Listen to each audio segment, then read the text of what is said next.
Bismillahirrahmanirrahim. Assalamualaikum warahmatullahi wabarakatuh.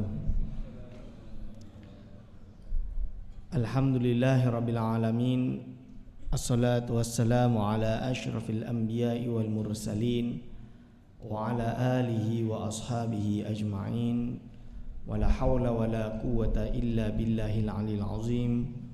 Allahumma la sahla illa ma ja'altahu sahla wa anta taj'alu hazana iza syi'ta sahla. Rabbi shrah li sadri wa yassir li amri wahlul 'uqdatam min lisani yafqahu qawli, amma ba'd. Kepada yang terhormat Tuan Nazim Masjid Syakirin yang saya hormati dan saya kasihi, kepada segenap asatizah, para alim ulama, para a'immah di masjid yang mulia ini, wabil khusus kepada segenap hadirin wal hadirat hafizakumullah. Alhamdulillah, kita bersyukur kepada Allah SWT kerana pagi hari ini kita dapat bersama lagi untuk pengajian kuliah subuh dengan Akademi Syakirin bahagian akidah, yang sekarang kita masuk kepada kitab yang kedua bernama Tuhfatur Raghibin, karangan Syekh Muhammad Arsyad Al-Banjari. Jadi sebelum kita mula, kita kenalah menyelami dulu siapa Syekh Arsyad Al-Banjari, sikit pengenalan. Jadi tarjamah dia atau kita panggil biografi dia ada muka surat 97 dekat belakang. Biodata Syekh Muhammad Arsyad Al-Banjari. Bila kita sebut Syekh Arsyad Al-Banjari, semua orang ingat dia orang Banjar, asal Banjar. Yang betul Banjari ini adalah tempat dia berpindah, berhijrah maksud dia. Kerana nama asal beliau adalah Arsyad Muhammad Arsyad bin Abdullah bin Abdurrahman Al-Banjari bin Said Abi Bakar bin Said Abdullah Al-Aidarus bin Said Abi Bakar As-Sakran bin Said Abdurrahman As-Saqqaf bin Said Muhammad Maula Ad-Dawilah Al-Aidarus. Jadi dari sini kita boleh tahu bahawa beliau adalah termasuk minas sayyidah atau minas suyud. Suyud itu berarti jamak kepada sayyid. Sayyid ini kalau di Malaysia berarti dinisbahkan kepada orang-orang yang berketurunan Rasulullah sallallahu alaihi wasallam. Kalau di Indonesia dipanggil dengan al-habaib, jamak daripada al-habib. Kenapa? Kerana Sayyid atau Habib yang ada di Nusantara ini kebanyakannya, saya tak kata semua, tapi kebanyakannya berasal daripada Hadramaut, tepatnya kota Tarim. Tarim Hadramaut ini adalah tempat di mana majoriti penduduk dia, hampir semualah adalah kabilah keturunan Said, yang mana mereka melalui jalur Husaini. Kerana apa? Rasulullah SAW meninggalkan dua cucu, iaitu Al-Hasan dengan Al-Husain. Al-Hasan dan Al-Husain yang meneruskan keturunan Rasulullah SAW. Jadi kalau Sayyidina Hasan, keturunan dia banyak yang lari ke Maghribi. Paling banyak selain di Hijaz, Mekah, Madinah tu tak cakaplah, sebab kerana itu adalah pusat dunia Islam. Tapi selain itu kebanyakan lari ke Maghribi, mula daripada Libya, Tunis, Algeria, Maghribi, Andalusia. Itu kebanyakannya Al-Hasani. Sedangkan anaknya yang cucunya melalui Husain, dia berada di banyak tempat, di Mesir banyak, di Hadramaut yang paling banyak, dan juga di beberapa daerah-daerah lain seperti Baghdad dan lain-lain. Jadi yang khusus di tanah Melayu ni atau di Nusantara, sama ada Malaysia, Indonesia, Fatani, Kalimantan dan lain-lain, kebanyakannya adalah di kalangan Husaini, yang mana mereka terpecah kepada banyak keluarga lagi. Dalam kitab Syumus, kalau tak salah, saya dulu ada satu kitab Syumus tu. Cuma kitab tu hilang, saya cari tak jumpa. Dia photostat lah tentang sanad-sanad atau sahabat keturunan ansab, dia panggil. Ansab ni nasab-nasab keturunan Said melalui jalur Husaini. Lepas tu saya ada juga kitab nasab pula melalui jalur Hasan, yang beli di Maghribi lah. Itu memang ada Rabidatul Alawiyatil Al-Husail Al-Hasaniyah di Maghribi. Dia ada keluarkan buku untuk nasab-nasab dari jalur Hasan. So yang Jalur Hussein itu adalah kebanyakannya daripada Tarim ni, dia pecah kepada banyak family, ada Al-Aidarus, ada As-Saghaf, ada panggillah Al-Haddad, Al-Atas dan lain-lain. Dan kenapa ini penting? Kerana Islam yang ada di Nusantara menurut satu teori, dan teori tersebut termasuk yang paling kuat dari semua teori yang ada, iaitu teori yang ditulis oleh Prof. Naqib Al-Atas, bahawa Islam pertama masuk di Nusantara ini adalah termasuk dari kalangan habaib, Quran Said. Kerana apa? Terbukti bahawa kenapa Islam yang ada di Nusantara ini dari dulu asas dia sama dengan Hadramaut, Tarim. Akidahnya Asy'ariyah atau mazhab Asy'ari, fikihnya Syafi'i dan tasawufnya Imam Ghazali. Kenapa? Walhal kalau teori kata datang daripada India, utara India semuanya daripada Hanafi mazhab dia, dan akidah dia Maturidi. Tapi ternyata kita Asy'ariyah secara akidah dan fiqh kita Syafi'i. Itu alasan dia. Dan kita lihat kedua, kalau datang daripada selatan India, Mailabar, tetap Mailabar itu yang pertama menyebarkan Islam di selatan India adalah habaib. Ada satu kawan saya, Syekh Abu Bakar Badzib, nama dia Syekh Abu Bakar Badzib, seorang pengkaji terkenal. Dia ada mengarang kitab tentang ulama-ulama Hind yang menyebarkan Islam. Dalam itu dia memberitahu bahawa selatan India kebanyakan dia adalah dari Malabar, Kerala ini juga ada golongan atau keluarga habaib atau keluarga Rasulullah sallallahu alaihi wasallam. Sebab itu kita di Nusantara, sebab itu kita ada banyak habaib. Kalau saya waktu di Indonesia dulu, kalau di Ampel, Sunan Ampel, di Ampel tu keluarga Arab yang habaib, semua klan ada, As-Saghaf ada, semua ada. Kalau pergi ke Jakarta, kita ada nama dia Condet, kampung tu semua habaib. Kutang, Habib Ali Kuitang tu salah seorang wali besar di Jakarta, yang mana beliau telah alhamdulillah lah memberi hidayah berjuta, beratus ribu orang di Jakarta. Dan kita di Nusantara sendiri, contoh dia adalah Syekh Arsyad Al-Banjari ini.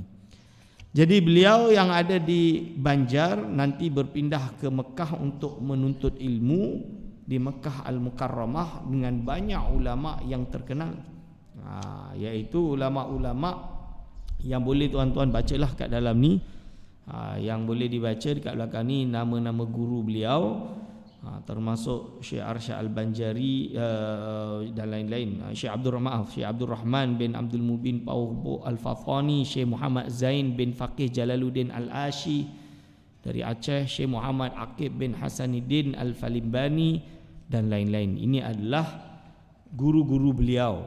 Selain daripada Syekh Abdul Wahab Bugis, Syekh Abdul Samad Falimbani dan lain-lain. Dan beliau juga menuntut ilmu dengan Syekh Muhammad bin Abdul Karim As-Sammani Al-Madani. Beliau adalah mursyid Tariqah Samaniyah, yang mana tariqah ini juga merupakan tariqah kepada Syekh Abdul Samad Al-Falimbani. Dan beliau termasuk sempat menuntut ilmu dengan Syekh Muhammad bin Sulaiman Al-Kurdi, anak kepada Syekh Sulaiman Al-Kurdi Al-Madani. Ini penting kerana apa? Sulaiman Kurdi ini yang merupakan Ibnu Hajar kedua di Madinah. Dulu ada satu ulama nama dia Ibnu Hajar Al-Haytami Al-Makki. Lalu yang menerus jejaknya dan ilmunya sama hebat adalah Syekh Sulaiman Al-Kurdi. Syekh Sulaiman Kurdi ini yang ada murid namanya Muhammad bin Abdul Wahab, yang dia dah tulis dalam kitab dia bahawa murid aku ni akan membuka fitnah yang paling besar. Dan ternyata betul. Ini Muhammad bin Sulaiman Al-Kurdi ni anak dia. Ini boleh bacalah kat belakang tu, insya-Allah. Dan nanti beliau punya ada teman kawan-kawan seperti yang disebut, termasuk kawan dia adalah Syekh Muhammad Nafis bin Idris Al-Banjari, pengarang kitab Ad-Durrun Nafis. Syekh Muhammad Kina Al-Falimbani. Ini semua ulama besar ni, masya-Allah. Kalau nak khatamkan semua kitab ni, saya kena sampai pencen lah duduk kat Masjid Syakiri ni. So ini ulama-ulama ni semua kitab-kitab dia, masya-Allah. Masya-Allah. Ini okey. Terus kepada muallafat menunjukkan kealiman Syekh Arsyad Al-Banjari. Kita ada kitab Tuhfatur Raghibin yang akan kita mengaji ini. Dan menurut saya kitab Tuhfatur Raghibin ini kitab ulama Melayu yang pertama khusus membincangkan tentang al-milal wal firaq. Al-milal ni berarti agama, bukan agama lah, pecah-pecahan. Firaq ni adalah pecahan-pecahan sekterian-sekterian yang pecah daripada Islam. Ni. Jadi Islam ni memang dah kalau ada orang kata, ustaz kenapa kita nak gaduh-gaduh ni, nak pecah-pecah, Islam je lah. Kita memang tahu Islam ummatun wahidah, kita tahu. Tapi kita kena iktiraf bahawa ini sabda Rasulullah SAW. Rasul dah bersabda, sataftariku ummati ila salasa wa sab'ina firqatan wa kulluhum finnar illa wahidah man hum ya Rasulullah, wa qala ma ana wa alaihi wa ashabi. Iaitu umatku akan berpecah sebanyak 73 golongan, semuanya berada di dalam api neraka kecuali satu. Maka para sahabat bertanya, manhum, siapakah mereka ya Rasulullah? Dan Rasul menjawab, ma ana alaihi wa ashabi, apa yang aku pegang dan dipegang oleh sahabat-sahabatku. Menurut riwayat lain, al-jamaah. Dari sini yang namanya perpecahan dalam Islam itu tak dapat kita tolak. Dia adalah fitrah Rasul, fitrah Allah Subhanahu wa taala. Termasuk yang Allah dah tentukan. Kita tak boleh nak kata kita tak boleh, kita kena umat satu. Memang kita usaha untuk menjadi umat yang satu. Akan tapi jangan sampai bila terjadi perbezaan kita menafikan takdir tersebut. Ini tak boleh. Kita kena iktiraf bila ada khilaf yang mazmum, kita panggil khilaf yang keji, iaitu perpecahan dalam akidah. Kita kena iktiraf Syiah adalah Syiah. Kita tak boleh kata Syiah juga Islam, kita kena rangkul dia termasuk ahli syurga. Tak boleh. Kerana kita akidah kita kena kokoh. Syiah adalah sesat, kena kata sesat. Tapi beza dia, orang yang terkeluar dari ahli sunnah wal jamaah bukan berarti kita nak membunuh dia. Tak betul. Kerana dia masih Muslim tak? Dia masih Muslim. Ini yang penting. Kita akan belajar tentang kenapa kita pentingnya belajar firaq ni. Kita akan tahu apa itu iman dulu. Lepas tahu iman, kita tahu mana firaq yang hanya digolongkan sebagai ajaran sesat, mana firaq yang telah terkeluar daripada Islam. Ini akan kita bincang. Kitab-kitab dia lain adalah Luqtah Ajlan, ni boleh bacalah tentang nifas. Sabilul Muhtadin, tuan-tuan. Sabilul Muhtadin ni kitab fiqh. Kitab fiqh penting dalam kita di tanah Melayu ni. Dalam bahasa Melayu, saya dah baca mukadimah dia je lah. Kerana saya mengaji kitab semua Arab lah kat pondok dulu. Tapi kitab ni saya pakai atuk saya punya, saya ambil atuk saya punya, saya buka. Memang dekat awal tu Syekh Arsyad Al-Banjari ni telah mengiktilak kitab-kitab besar. Seperti kitab Minhajut Talibin, Fathul Wahhab dan lain-lain. Semua dia telah iktilak. Berarti beliau seorang yang memang betul-betul mengkaji mendalam kitab-kitab tersebut. Risalah Qaul Mukhtasar dan kitab Babun Nikah, Bidayatul Mubtadi' wa Umdahul Auladi. Ini kitab penting ni, juga telah disalin oleh muallif, oleh pentahqiq Kanzul Ma'rifah Usuluddin Kir, kitab Faraid, Hasyiah Fathul Wahhab. Fathul Wahhab, kitab Fathul Wahhab ni kitab fiqh Syafi'i dikarang oleh Syekh Zakaria Al-Ansari, Syekhul Islam. Dan nanti dia ada hasyiah. Hasyiah itu adalah notes yang penting yang dikarang oleh muallif, dan banyak kitab-kitab lain. Ini boleh baca insya-Allah sendiri. Okey, kita buka kepada page awal Tuhfatur Raghibin, kepada muqaddimahnya. Qala mu'allifur rahimahullah wa nafa'ana bihi wa bi ulumihi amin. Bismillahirrahmanirrahim. Dengan nama Allah yang amat menganugerahi nikmat yang besar-besar, lagi yang amat menganugerahi nikmat yang seni-seni jua, aku memulai risalah ini. Jadi dia berpegang pada kaedah bahawa apa? Iaitu Bismillahirrahmanirrahim abtadi'u. Jadi kalau belajar bahasa Arab, ada yang membaca ai abtadi'u, aku memulai pengajian ini bismillahi, dengan menyebut nama Allah. Tapi muallif dia mengakhirkan muqaddar tadi, iaitu takdir tadi yang dikira-kirakan, fi'il yang dibuang, jumlah yang dibuang tadi diakhirkan, iaitu bismillahi, dengan nama Allah yang maha pemurah tadi, menganugerahi nikmat yang besar-besar lagi amat mengeri, aku memulai risalah ini. Ini memberi erti takhsis, iaitu mengkhususkan bahawa basmalah itu hanya untuk memulai pengajian ini, memulai risalah ini. Tentu bagi dia ibtidak tadi, memulai ini memberi erti mengarang. Sedangkan kita tuan-tuan memulai membaca basmalah tadi untuk memulai mengaji kitab ini. Kerana apa? Kerana ada hadis kullu amrin dzibalin, semua perkara yang ada kebaikannya, la yubtada'u, yang tidak dimulai, bi bismillahirrahmanirrahim, dengan kalimah bismillahirrahmanirrahim, fahuwa aqta, dia dianggap terpotong, fahuwa ajzam, fahuwa banyak kaul, ada banyak kaul, banyak riwayat hadis tentang basmalah. Intinya kalau perkara baik kita tak mula dengan basmalah, ibarat dia ganjaran pahala itu terputus. Dari sebab itulah kita disunnahkan melakukan segala perkara yang baik dengan basmalah. Nak makan basmalah, nak baca Quran ta'awuz lalu basmalah, nak jalan kepada perkara yang baik basmalah, beri sedekah pun basmalah, semuanya dengan basmalah. Ini yang diajarkan. Lalu dimulai alhamdu, segala puji, alhamdulillahilladzi hafiza imanal mu'minin bi faidi bahri taufiqihi wa mahdil ifdali. Itu bahasa Arab dia. Dia memang tulis bahasa Arab lepas dia terjemahkan. Cuma bila dah masuk pembahasan baru bahasa Melayu. Apa dia kata? Segala puji tertentu bagi Allah. Bila dia kata segala puji, berarti macam biasa kalau syarah saya, pujian tu ada 4. Qadim ala qadim, zat Allah yang qadim memuji zatnya sendiri. Qadim ala hudus, zat Allah yang qadim memuji kepada makhluknya. Hudus ala qadim, zat yang hadis yang baru ini, makhluk ini memuji kepada Allah. Hudus ala hudus, iaitu sesama kita memuji sama kita, sama makhluk dan lain-lain.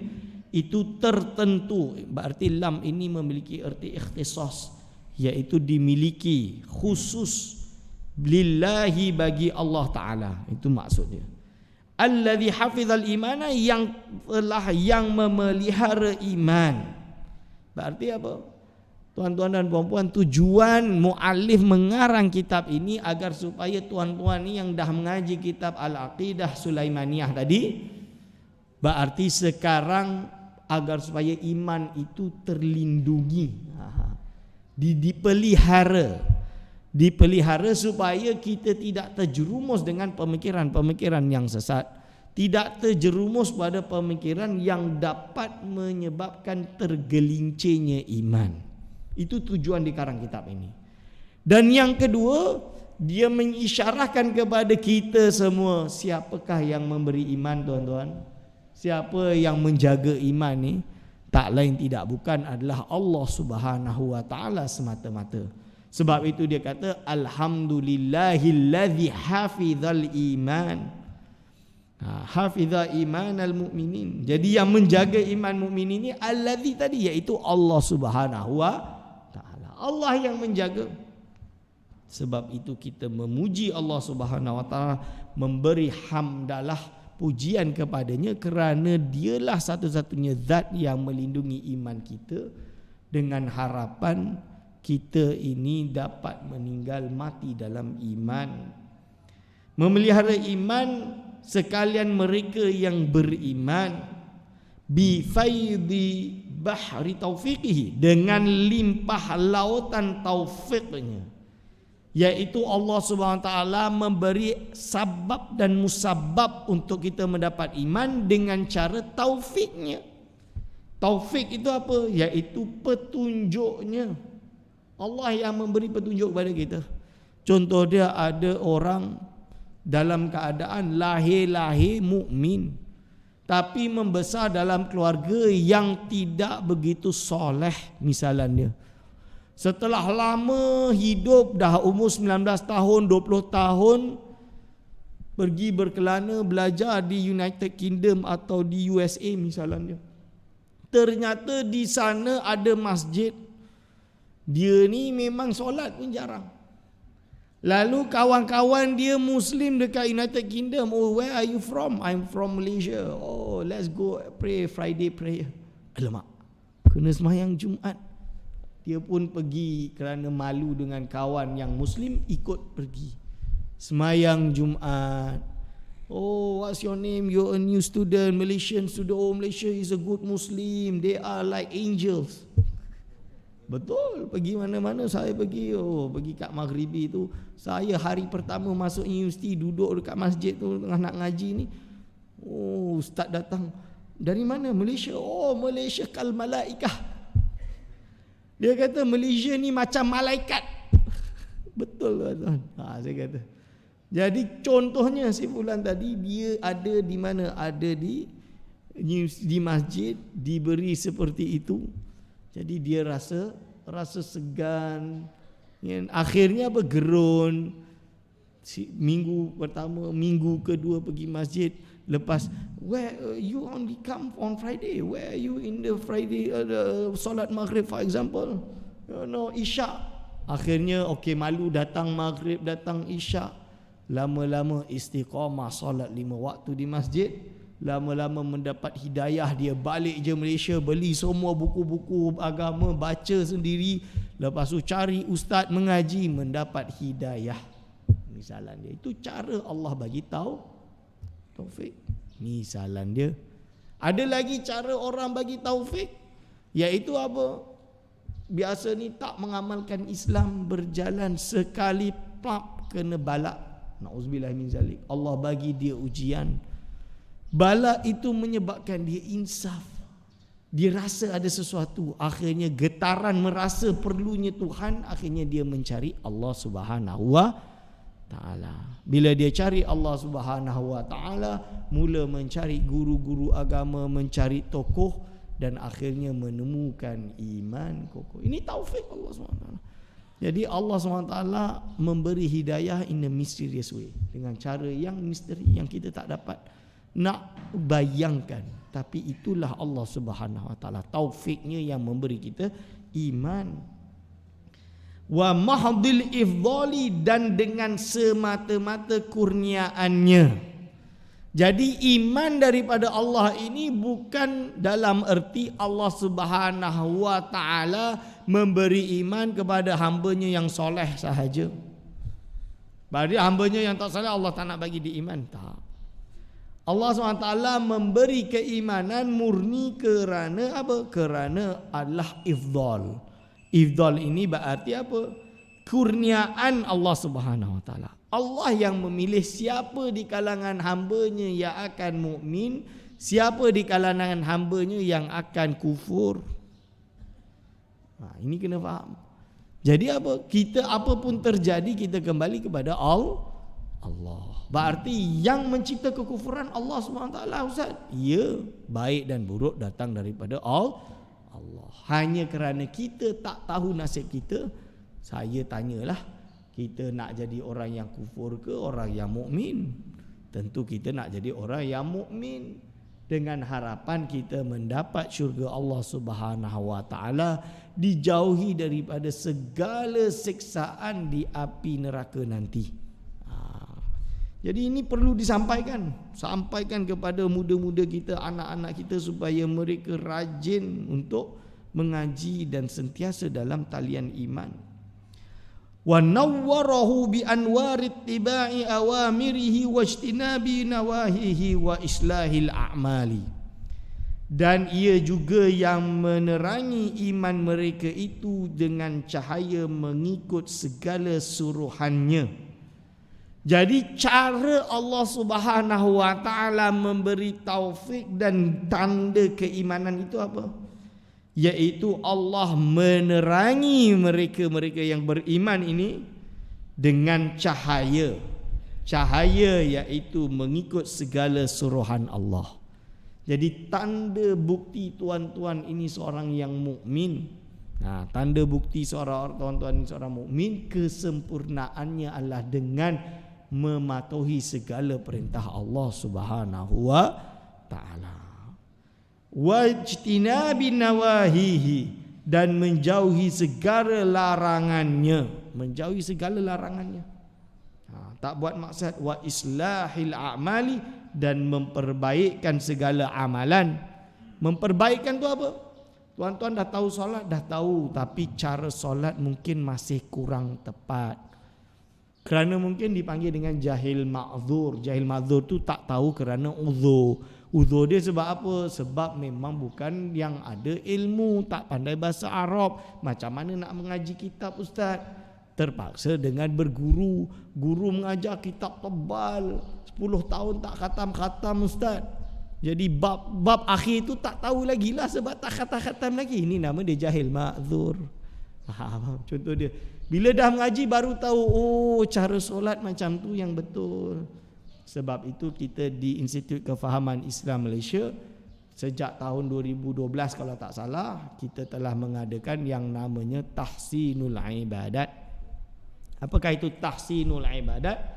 Memperbaik, memperelok cara untuk ibadah agar supaya kita dapat ibadah dengan benar. Ini contoh dia. Ini adalah suatu perkara. Dan inti daripada maksud muallif di sini bahawa orang yang merasa bahawa iman cukup dengan hati, tak perlu kepada amalan, ini adalah akan membahayakan iman dia. Bukan gugurnya iman, tak, tapi membahayakan iman dia. Kenapa membahayakan iman dia? Dia kemungkinan akan tergelincir kepada golongan-golongan yang kononnya mengenal Allah walhal tidak beramal, tidak solat. Ini adalah golongan yang sesat lagi menyesatkan. Memang betul iman boleh diterima tanpa amal, kerana iman itu pekerjaan hati. Kita akan bahas nanti. Akan tapi kata Imam Ghazali, seberapa besar iman tersebut? Yang jelas kalau orang tak beramal, iman dia itu kecil. Bila kecil itu dia hanya boleh selamat daripada kekal dalam api neraka. Hanya boleh selamat dari kekal api neraka. Berarti berapa lama dia akan masuk neraka? Wallahu alam, 1000 tahun. Wah, ini nak ke? Tak nak. Itu je. Sebab itu kita kena kuatkan iman dengan amalan, kesempurnaan iman, agar supaya kita bebas daripada siksaan api neraka. Kerana tuan-tuan dan puan-puan, saya bagi tahu awal-awal, nak duduk dalam api neraka tak payah 1 jam pun kita tak kuat. Kita ni tak mampu. Kalau tak percaya, cuba 5 minit je pegang api. Tak payah lama-lama, 5 minit je pegang api. Api yang ada di dunia ni jauh lebih sejuk daripada api yang ada di api neraka. Itu je cara dia. Nak tahu, nak ingat, pegang api sikit, pegang. Tak sampai 1 minit lah, setengah minit. Memang dah tak kuat dah. Cuba bayangkan bagaimana di akhirat kelak. Itu je cara. Kalau nak buat dosa tu, bakar dulu jap. Oh, panas. Okey. Ingat-ingatlah. Itu cara dia. Tapi bukan nak suruh menyiksa diri macam golongan Syiah. Bukan. Itu salah lah. Ini maksud dia untuk mengingatkan diri kalau nak buat maksiat, ingat-ingat api neraka tu berapa panas. Itu je. Jadi lalu dia kata wassalatu wassalamu ala nabiyina. Salawat, iaitu salat ini dipanggil dengan rahmat Allah. Diterjemahkan terus, dan rahmat Allah. Wassalamu, dan salamnya, iaitu keselamatan daripada Allah. Ala nabiyina, yang dicurahkan ke atas nabi kita Muhammadin, iaitu Nabi Muhammad, Sayyidil Anam, penghulu segala manusia atau segala makhluk. Kerana apa? Ada hadis, ana sayyidu waladi adamah, iaitu aku ini adalah penghulu anak-anak Adam.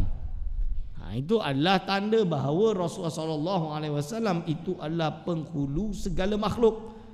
Wa alihi, dan ke atas sekalian keluarganya, iaitu keluarga Nabi Muhammad SAW, segala keluarganya. Wa ashabihi, dan sahabatnya, sahabat-sahabatnya. As-sadati al-kiram, iaitu penghulu yang amat mulia. Berarti apa? Keluarga dan sahabatnya juga adalah penghulu bagi alam ini atau bagi agama ini. Kenapa penghulu? Kita tidak mungkin mendapatkan keimanan melainkan melalui para sahabat dan para pengikut dan keluarganya. Jadi ilmu ini ada sanad, betul. Jadi tak mungkin orang ni boleh belajar tanpa guru. Ada hari ini jadi ulama dengan cara apa? Buka Google dah jadi alim. Mana boleh? Betul. Buka Google. Google ni al-hafiz. Dia ni hafal semua benda. Tapi ghairu akil. Hafiz yang tidak ada akal. Bolehkah kita berguru al-hafiz yang tak ada akal? Mana boleh? Ini masalah dia. Jadi tak boleh tuan-tuan dan puan-puan. Saya terus terang.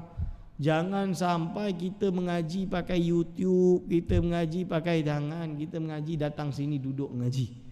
Sebab tu kalau hati saya orang tanya, saya tak suka lah live stream tu, saya tak suka. Sebab apa? Mengajar orang tak nak pergi mengaji tapi duduk kat rumah macam ni je. Okey, Ustaz Aiman mengajar ni. Dengar. Cuma terpaksa kita adakan perkara itu sebagai apa? Salah satu fasiliti, salah satu sebab musabab untuk Allah Subhanahu wa taala beri taufik kepada orang-orang yang dikehendaki di kalangan makhluknya. Jadi siapa tahu ada orang yang tak pernah solat, bila dengar buka-buka Facebook, terkeluar page Masjid Syakirin, menarik pula. Ceramah ni dia dengar 5 minit, hati dia terbuka sikit. Lepas tu pergi mengaji, mendapat ilmu semakin lama semakin bertakwa. Itu tak apalah. Tapi jangan sandarkan perkara tersebut, Google tersebut, Facebook tersebut, YouTube tersebut sebagai tempat pusat untuk mendapat ilmu yang sebenar-benarnya. Tak. Dia hanya wasilah sahaja. Begitu juga kitab. Zaman dulu dia tak ada Google, tak ada TV, tak ada handphone. Tapi kitab ini adalah diibaratkan salah satu wasilah. Sehingga ulama bagi tahu dulu tu dah ada satu slogan dah ada satu kata-kata bahawa apa? Orang yang mengambil ilmu daripada butunil kitab, dari buku-buku sahaja tanpa berguru, berarti ilmu dia tak sah. Ulama ni sebut. Jadi zaman dulu yang tak ada handphone ni, tak ada Google ni, jadi dah ada istilah orang yang tak mengaji, hanya pergi beli kitab, dikhatamkan saja, lepas tu dia jadi alim kononnya. Itu katanya la yukhaz, tidak boleh diambil daripada mereka ilmunya. Sebab itu tuan-tuan dan puan-puan, kita datang mengaji, kena wajhan biwajhin ni, depan-depan ni kena berhadap-hadapan, agar supaya ada transmitasi ilmu, oleh perpindahan ilmu tersebut. Dan ini yang barakah, dan ini yang diajarkan oleh Rasulullah SAW kepada para sahabat dengan hadis Jibril tadi. Ini sebab itu kita kena hidupkan pengajian di masjid-masjid, di surau-surau. Jangan pula ada masjid atau surau pasang YouTube pula. Tak betul. Panggil ustaz mengajar, yang bertauliah panggil mengajar. Itu kena panggil, kena duduk, kena mengajar. Bukan dengan cara YouTube tak payah pergi surau, tak payah pergi masjid, duduk kat rumah dah boleh buka. Berapa banyak orang tengok YouTube, tengok video, salah faham maksud tersebut, sehingga kan membawa kepada kesesatan. Ini kita tak nak. Amma ba'du, iaitu setelahnya hamdalah, basmalah, hamdalah dan salawat. Sikit lagi. Falamma kana lisinil hijrati an-nabawiyyati ala sahibiha afdhalus salati wassalam wa azka tahiyati samaniyatu wa samanuna wa mi'atu wa alfun, iaitu adapun seterusnya, maka tatkala pada tahun 1188 Hijriah, 1188 Hijriah, Nabi atas yang empunya itu setinggi-tinggi rahmat dan setulus sanjungan. Berarti apa? Kitab ini dikarang 1188. Hari ini 1441.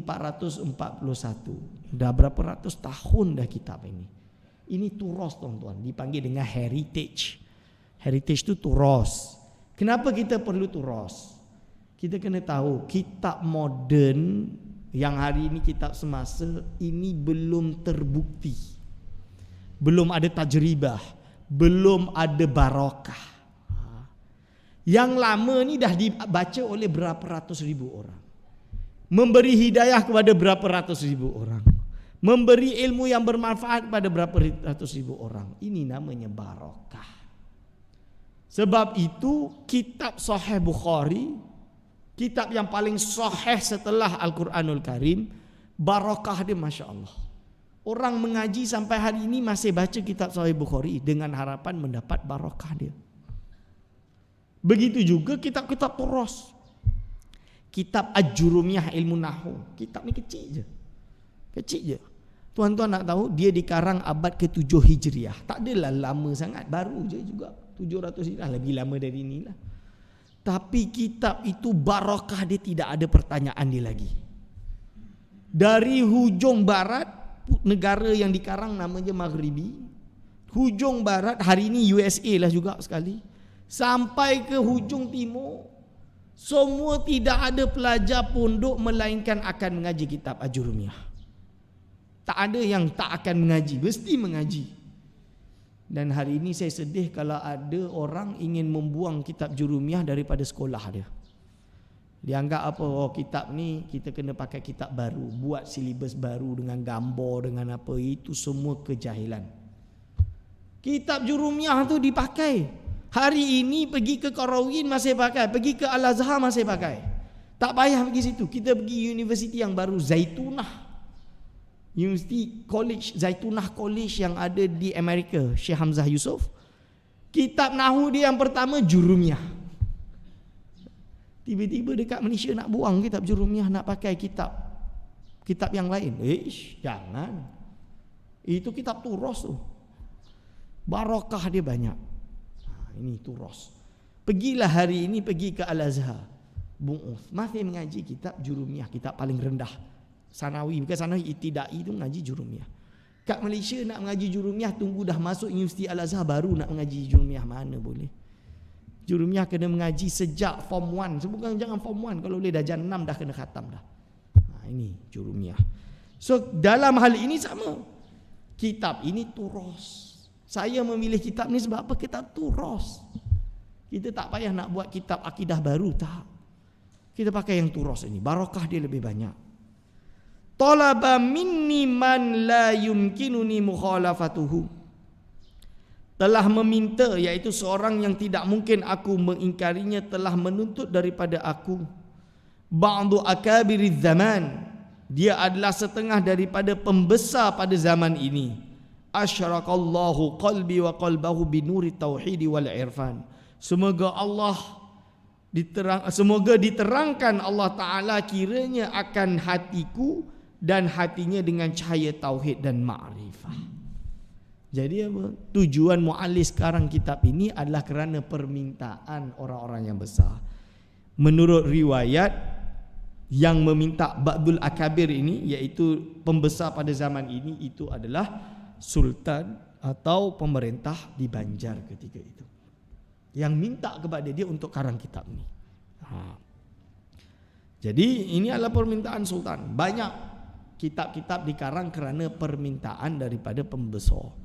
Contoh dia apa? Contoh dia kitab Risalah Ilmu Usul Fiqh Imam Syafi'i, itu diminta dari permintaan oleh wazir. Itu contoh dia, dan lain-lain. An asna'a, untuk aku mengarang, supaya aku perbuat baginya. An asna'a lahu risalatan mukhtasaratan bilisanil Melayu fi bayani haqiqatil iman wa ma yufsiduhu minal aqwali wal af'ali wal i'tiqadi bil jinan.